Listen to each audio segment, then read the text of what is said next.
नमस्कार आदाब। आप देख रहे हैं द जस्टिस हिंदी। क्या आपने कभी सोचा है कि सड़क हादसे में घायल किसी व्यक्ति की जान बचाने के लिए हेलीकॉप्टर एम्बुलेंस सिर्फ फिल्मों तक सीमित न रहे बल्कि आम लोगों तक भी पहुंचे। अगर कोई व्यक्ति एक्सप्रेसवे पर किसी बड़े हादसे का शिकार हो जाए और उसे कुछ ही मिनटों में हेलीकॉप्टर के जरिए अस्पताल पहुंचा दिया जाए तो शायद हजारों परिवार अपने प्रियजनों को खोने से बच सकेंगे। अब इसी सोच को हकीकत में बदलने की दिशा में एक बड़ा कदम उठाया जा रहा है जिसने पूरे देश का ध्यान अपनी ओर खींच लिया है। भारत में हेलमेट मैन ऑफ इंडिया के नाम से पहचान बना चुके राघवेंद्र कुमार अब एक नए मिशन पर काम कर रहे हैं। उनका दावा है कि वर्ष 2027 से सड़क हादसों में घायल लोगों को सिर्फ ₹1 में हेलीकॉप्टर एयर एम्बुलेंस की सुविधा देने की योजना पर काम चल रहा है। सुनने में यह किसी सपने जैसा लग सकता है, लेकिन इस मिशन की तैयारी तेजी से आगे बढ़ रही है। उनका कहना है कि सड़क दुर्घटनाओं में सबसे महत्वपूर्ण समय हादसे के तुरंत बाद का होता है और अगर उसी समय घायल व्यक्ति को तेजी से अस्पताल पहुँचाया जाए तो हजारों लोगों की जिंदगी बचाई जा सकती है। राघवेंद्र कुमार ने इस मिशन का नाम संजीवनी बूटी मिशन रखा है। पौराणिक कथाओं में संजीवनी बूटी को जीवन बचाने वाली शक्ति माना गया है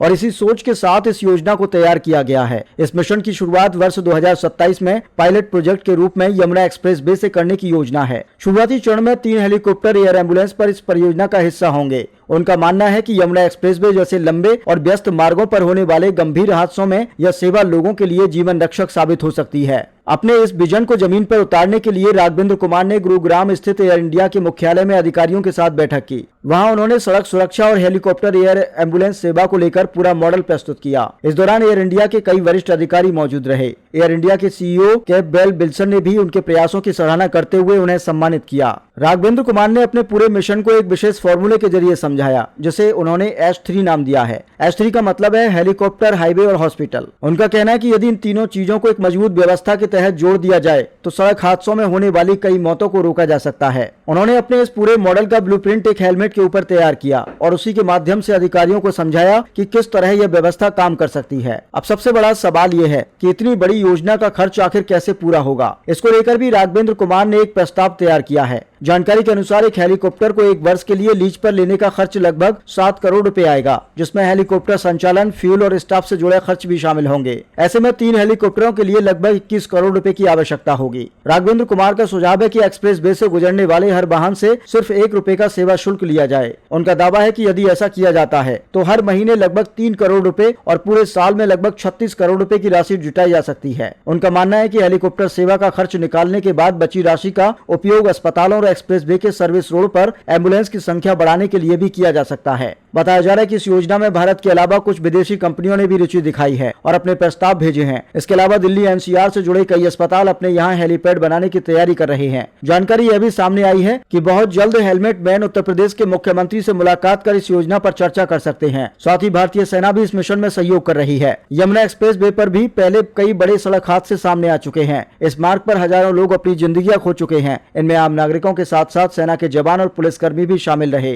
कई मामलों में समय पर अस्पताल न पहुंच पाने के कारण लोगों की जान चली गई। यही वजह है कि यह मिशन लोगों के बीच चर्चा का विषय बना हुआ है। भारत सरकार के आंकड़ों के अनुसार अगर हादसों के बाद गोल्डन आवर यानी शुरुआती महत्वपूर्ण समय के दौरान घायल व्यक्ति को अस्पताल पहुंचा दिया जाए तो हर साल लगभग 60,000 लोगों की जिंदगी बचाई जा सकती है। वहीं हर वर्ष करीब 2 लाख लोग सड़क दुर्घटनाओं में अपनी जान गंवा देते हैं। सरकार का यह भी कहना है कि सड़क हादसों से देश को आर्थिक रूप से बड़ा नुकसान उठाना पड़ता है, लेकिन इस पूरे मिशन के पीछे एक दर्दनाक कहानी भी छिपी हुई है। साल 2014 में नोएडा एक्सप्रेस वे पर एक सड़क हादसे में राघवेंद्र कुमार ने अपने रूम पार्टनर और करीबी दोस्त कृष्णा को खो दिया था। बताया जाता कि हेलमेट न पहनने के कारण उनके दोस्त की जिंदगी चली गई थी। इस घटना ने राघवेंद्र कुमार को अंदर तक झकझोर दिया था। उसी दिन उन्होंने तय किया था कि वह अब सड़क सुरक्षा के लिए काम करेंगे ताकि दूसरे लोगों के साथ ऐसा ना हो। पिछले 12 वर्षों से वह लगातार सड़क सुरक्षा को लेकर काम कर रहे हैं। देश के 22 राज्यों में जाकर वह 75,000 से अधिक हेलमेट बांट चुके हैं और लोगों को जागरूक कर रहे हैं। उनका कहना है कि भारत को सड़क दुर्घटनाओं की समस्या से बाहर निकालना बेहद जरूरी है, क्योंकि सुरक्षित नागरिक ही एक मजबूत और विकसित देश की पहचान होते हैं। अब देखने वाली बात यह होगी कि संजीवनी बूटी मिशन कब और किस रूप में जमीन पर उतरता है। लेकिन अगर यह योजना सफल होती है तो सड़क हादसों में घायल लोगों के लिए यह किसी नई जिंदगी से कम नहीं होगी।